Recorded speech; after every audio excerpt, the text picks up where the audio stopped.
चलती है। बुध खराब होना तो नपुंसक हो जाता है आदमी, ये बात याद रखना। संतान की प्राप्ति नहीं होती, बुध इतना। ऐकलत मित्रांनो, बुध नपुंसक असेल तर मुलाला संतान प्राप्ती होऊ शकत नाही.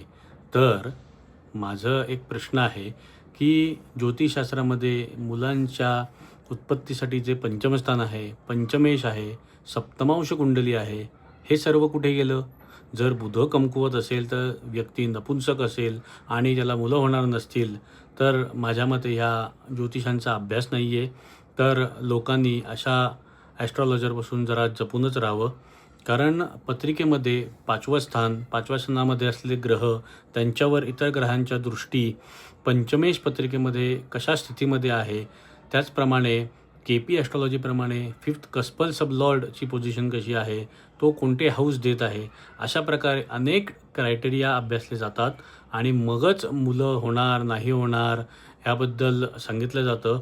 त्यामुळे असं जर आपल्याला कोण सांगत असेल की बुध कमकुवत असेल तर आपण नपुंसक असाल, आपल्याला मुलं होणार नाहीत, तर हे पूर्णपणे चुकीचं आहे. अशावर तुम्ही विश्वास ठेवू नका. जपून राहा, आपली स्वतःची बुद्धी वापरा. धन्यवाद.